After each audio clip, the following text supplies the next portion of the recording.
Hello everybody, this is Jenny. Welcome to my channel, Unhidden Heroines. Unhidden Heroines!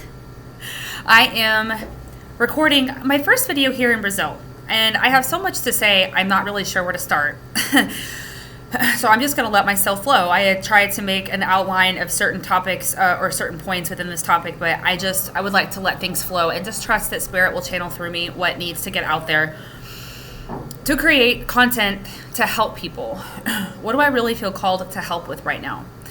I feel a huge opening of people desiring so strongly to break free of the system and live the life of their dreams. You know, I hear from a lot of people because I travel. I've been traveling for 5 years. I left the United States 5 years ago on a one-way ticket. The suitcase showed up in Colombia. And I've been kind of a nomad since. For about 14 months of that, recently I went back to the States and worked to finance some personal projects that I have, but I've mostly been a nomad. I've lived in Colombia, all over, Ecuador, Peru, Chile, Argentina, and now I'm in Brazil. And the purpose of today's video is I want to talk about trauma, and I want to talk to you on a real level. Because I feel like there's this huge opening where people are desiring to step out and live the life of their dreams, trying to figure out what that looks like for them.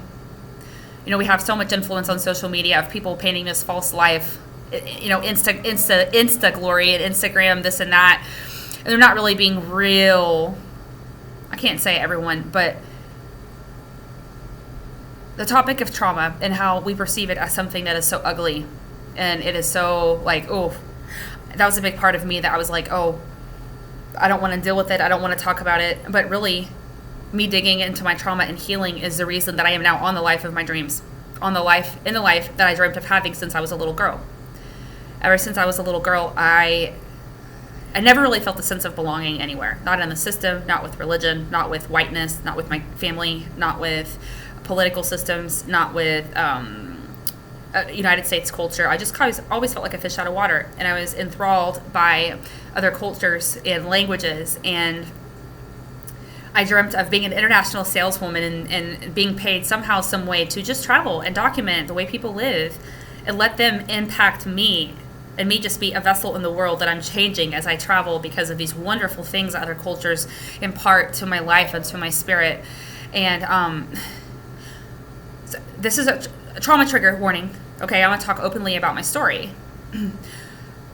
When I was 20 years old, I survived a kidnapping and a rape. And when this happened, I'm going to talk about the significance of why healing trauma, or facing it and coping with it and working through it, is essential to unlocking the life of our dreams. I have become, I don't want to say an expert by any means. I've worked through a lot of trauma. 8 years of sexual trauma in my childhood, and then this trauma when I was 20 years old with the kidnapping and the violent sexual assault from a jealous ex-lover who wanted me back. And with people, I knew that by coming out and talking out loud about my story, I was really scared for a lot of reasons. I was really scared that people would look at me differently. Guess what? They do. I was really scared that a lot of people would get up and walk out of my life when I started talking openly about my story. Guess what? A lot of people did get up and walk out of my life when I came out with my truth. That only made space for other people to come in that needed to be in my life. I understand that now. I didn't understand that then when I came out with my story. But I was really ashamed. People would say, you know, what made you pack a suitcase and leave the United States on a one-way ticket? And that's so brave. And I would always think, if you really knew where I came from and what I've overcome to get to this point, you would know just how brave I am and how brave it is to face your fears. So why is facing trauma essential for unlocking the life of your dreams? It's because the life of your dreams is found by unleashing your passion, by connecting to your passion inside. You have a gift, you have a path and a purpose that nobody else in this world can do. It's only yours. Every person has it. And that is the key to living in joy and purpose and passion. But there's no shortcuts. If you have trauma to cope with, you cannot tap into that. Why? Because those things flow out of your heart. Out of your heart outflows that. It's the spring of life. So when you go through trauma, you're fractured in your heart chakra. It's like if you try to build on that with fractures in your foundation, what you build will crack, will fall. There's no shortcuts. And when you don't cope with trauma, like for years, I didn't know how to talk about it. I didn't talk about it. I drank about it. I did lots of drugs about it.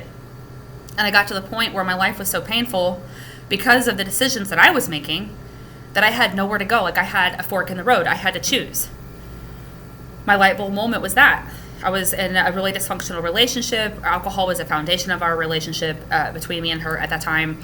And I had blown off a job. A friend had connected me with a nice bougie job, and I had blown it off because I wasn't capable of keeping a job. That was one outcome of the trauma that I wasn't dealing with. Not being able to connect with humans on a deep level and really build healthy relationships. My relationship with alcohol is unstable. Hangovers, drinking binges. And that night I had gotten incredibly wasted and had done coke in the bathroom and came home with coke. And that was her. The next day she just said, look, I know you're going through shit. I know you just went through bankruptcy. You've got rape trauma to deal with. You've got family trauma to deal with. Like, you cannot get further in your life unless you deal with this. Like, and I am not going to enable you, if you staying here, if you're not going to keep a job and you can't work and contribute, but you're not going to invest that time in working to heal yourself, you will have to find somewhere else to go, because I'm not going to watch you drink your life away and do blow. And that was my light bulb moment. Hey, Brittany, I wanted to say my friend Brittany, I was drinking whiskey on her balcony one night, and she's like, hey, bro, like, you're about to be 28 years old. We're almost 30. How do you feel about being 30? And I was like, it just made me look inside, and I just started to cry. I was so full of pain and anger and anguish, and I just said, I really don't imagine being alive at 30. And that was a light bulb moment for me, and I knew I had to choose. The life that I was living with dysfunctional relationships, drowning myself in alcohol, going on pill benders, going on coke benders, etc., was going to have the same outcome for years. It was going to have an outcome of jail time or death. Did I want to live that in my 30s? God, my 20s were fucking terrible. They were awful with so much trauma. The trauma happened, but it was a light bulb moment for me to realize those people that came along and broke pieces in my life are gone. They're not causing havoc anymore. I'm causing havoc in my life. Because of the broken pieces that are inside of me, I am dysfunctional. I am making bad decisions. My sense of worthiness, my sense of being able to make a decision, just good decisions. My sense of, what I deserve, of stability, financial stability, love, healthy, functioning relationships, etc., being happy, deserving everything good. Like, all of that was a big mess inside of me because of the trauma that I lived through. And I realized at that moment, I had two paths. I could either continue on the path that I was going, which was incredibly painful, uncomfortable, was miserable, or I could choose to start going inside and dealing with all those demons, which, to imagine facing all of that seemed insurmountable. And that was the path of the unknown. I only knew this path of destruction and dysfunctionality. Okay? But then I had to make a decision. I was like, you already know where this path leads. This path you've never taken before, to start healing, to seek help.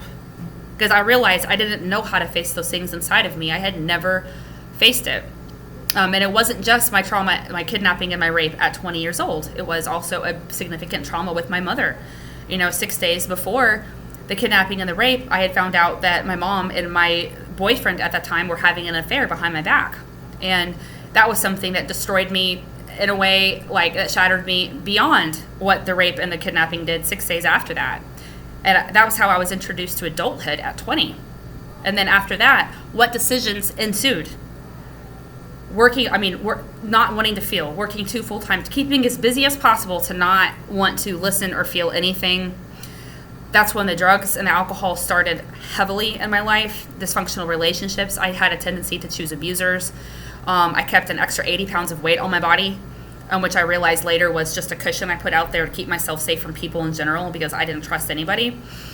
So when I started working through this trauma with a therapist, just having the courage to start facing little by little, I'm able to tell you now, it fucking sucks. To heal, to start facing things is hard. But I am telling you that I am now on the other side of so many fears. 5 years later, like, had I never started facing those things, it took 2 years of consistent therapy, digging through. I remember my therapist at that time, she had invited me to be a part of a group therapy with other women who had been through similar things, but they had their own stories. And that was the first time that I could really build solidarity with other survivors of abuse and trauma. And for the first time in my life, I finally felt a sense of belonging. And our therapist gave us a quote, a framed quote, that said, everything you want is on the other side of fear. And I hung that quote up in my room so I could see it day in and day out, because when we go through trauma, like imagine, like when I was 20 years old, I went to Walmart at 6 o'clock in the morning, small town, Oklahoma, Yukon, Oklahoma, went to Walmart at 6 a.m. And that's where my abuser was. That's where he abducted me, took me to a field. He said he was going to kill me. He did not. For many years, I wish that he would have, so I didn't have to deal with the destruction of the trauma that ensued because of that assault. Took me to a field, raped me, dropped me back off like a bag of trash, and then I pressed charges. I testified in court. It was terrifying. That's another video for a different day. Anyway, I was actually able to relate to other women, and going through something like that, the fears that come. Gosh, going to the store in small town Oklahoma. Like, I lived in fear for years that there was somebody around the corner all the time, that anybody could grab me, that anybody could take anything from me at any time. And I often put myself in situations that resembled that because I had that trauma. So I lived recklessly, promiscuity and drug abuse and drinking my life away, etc. So I saw that quote, everything you want is on the other side of fear, and it really helped me like take small steps and really recognize, look into those mirrors and realize how many decisions I was making in my life that were based on fear. With money, with friendships, with even taking a new way to get to work, with thinking outside the box and allowing myself to dream. And the whole process of how you face your fears and work through things is a more specific that I'm actually writing about for a mini ebook, and I'll make videos about that later. But I got to the point through my process that I was finally able to book that one-way ticket and pursue my dream of traveling, which is a big deal. People are like, aren't you scared of being kidnapped? It's a foreign country. And I'm like, I survived that in small town Oklahoma. Like, bad things can happen everywhere. I've already been through the hardest things in life that people can go through. What could possibly be left for someone to hurt me? Like, I'm not scared of things anymore. I mean, I am. I'm out of my comfort zone all the time. But thanks to that. And right before I left on that trip, I got that quote tatted here because I was like, oh my gosh, like I have one suitcase. I'm going to show up in Colombia. How do I pack for a one-way ticket to a new country? I don't know anybody. I don't know the currency. And this quote had taken me so far over 2 years of healing. I thought, man, I live my life out of a suitcase now. I have to be strategic about what I take. I'm carrying everything on my back. I was pursuing my life. I was going into the unknown. No plan. A few $100 in my pocket. Didn't know where exactly I was going to go, what I was going to do for money, for income. I was just leaving everything behind in the United States. And I was showing up into the unknown on a new path so I could be radically out of my comfort zone and see what was there. Something was calling me. And I knew that that's what I wanted to do since I was a little girl. And and I knew I was not immune to bad things happening to me, but I knew I could survive. Fuck it. Let's go. Jesus. If anything does happen to me, I know how to survive it. That's what I've been doing most of my life, is surviving. Now, granted, I have now transitioned to a mindset of thriving, which is a significant difference from survival, which I'll get into later in a deeper process and video and I'm writing about all these things, okay? But I just wanted to say that is why it is essential for you to work through trauma to unlock the life of your dreams. It is essential. Had I not started doing that soul work to really dig in, I would not be able to talk about my trauma openly. I would not have gotten my power back. I would not be working. I would not be self-confident. I would not be crossing borders alone as a foreign female for 5 years now, living a nomad life. Out of your heart is the outpouring of life. And you have got to listen to what is in there. There's nothing shameful about owning your story. I was so shameful for a long time. I was like, well, I don't want to make anyone else feel bad. My life has been really hard. There's been a lot of sadness, a lot of really difficult things that people probably don't want to hear. But guess what? What people don't want to hear is none of my business. I cannot be silent any longer about the things that I've been through. I am now going to be creating content, speaking out loud about them, because it is real about my life. Everything that I am going through, everything that I have survived, everything that I have lived through, overcome, I now use as a stepping stone to go up higher in life, and I have made my adversity an asset for my success.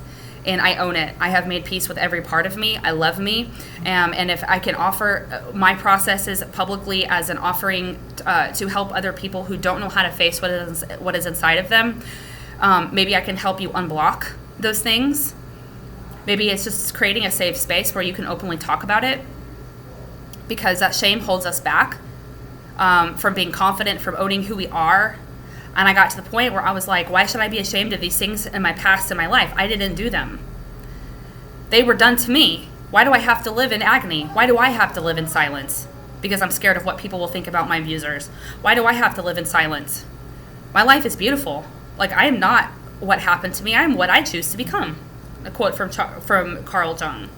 Like, I deserve to live the life of my dreams. My abusers didn't take anything away from me that I can't get back. It's mine. Fuck you. And guess what? I'm going to live happily, because I am worthy. I'm going to live abundantly. I'm going to live happily. I'm going to live satisfied and fulfilled with all parts of me. I have taken those parts of me back from you. I have loved every ragged and jagged edge of those pieces that you broke, and I have put them now where the fuck I want them to be. And I am building the life of my dreams. And that is possible for anybody. There is nothing that you cannot rebuild. I am a living testimony of that. Those of you who have read my book, I was scared to death to launch my book and talk openly about these things. I was scared for a lot of reasons. I was scared that people wouldn't believe me. I was scared, that was that little girl in me that no one ever heard reach for help. I was scared that people would, I was scared of the backlash. I was scared of more trauma for my abusers, who are all living, by the way, except for my grandpa, he's dead. But I was scared for so many reasons. But guess what? I've made peace with every part of me. And now, thanks to my trauma, I'm not scared of shit. I mean, I am, but I face it. I live my life on the edge. I am doing everything that I desire to do, that I have ever desired to do. And there's no guide for how to do it. I'm figuring it all out. I've never met anyone who's doing what I'm doing, which I'll get into in other videos. Building online businesses that are international. I am selling books and clothing on online stores in 12 different countries. For passive income, the universe is financing me to do what I love to do. Very soon, my YouTube channel will be monetized as well, so that I can really edit videos and put together amazing content for people about things I'm doing out of my comfort zone. So if there's anything that I can help you with as far as facing fears, if there are topics you want me to talk about openly regarding rape, regarding trauma, kidnapping, how to remove blockages, self-love routine, how to get your power back after assault, how to write about it, how to build your self-confidence. On another page, how to write, how to unblock your writing process. On another page, e-commerce. I have 3 Etsy stores that are selling at the same time. I love Etsy. I have 2 more stores that will be coming out soon. So, yeah, I'm Jenny. It's nice to meet you. I'll put a link for my book in the comments. My book that I released, I was in Colombia when the pandemic hit. I was stuck in lockdown for 5 months in Bogota, Colombia, and I knew I couldn't be on a rogue adventure on the outside anymore. That closed a 3-year chapter, 3 years that I had been doing this rogue backpacking adventure by myself, facing all of these fears, all these demons, finding pieces of myself, traveling through Colombia, Ecuador, Peru, Argentina, Chile. And I knew it was time to go on that same adventure on the inside and get my story out there. I knew it was going to help women across the world, and it is. My book is called The Other Side of Fear. Tattoo, alignment, ding, ding, ding. The Other Side of Fear, a backpacker's memoir. It is book number 1 of the series Unhidden Heroines. Unhidden Heroines is also the name of my channel. Unhidden Heroines is also the name of my e-commerce store. It's my brand. Unhidden Heroines is also the title of the last chapter of this book. And once you read the story and get to the last chapter, you will understand the deeper meaning of that. So the link is going to be in the comments if you would like to go check out. It has 68 reviews on Amazon. It is available in 6 languages. You can read what other readers have had to say about my story. And it won an award in Europe this past year. It's this little fledged thing here. So I wrote it for other people to have the courage to own their stories and learn how to start shedding shame and get out there and live the life of their dreams. Okay? So let me know what other content you would like. I would make videos about absolutely anything that you want me to talk about. I'll talk about anything. So light and love to you. You don't have to have all the answers to start, okay? I'll see you later.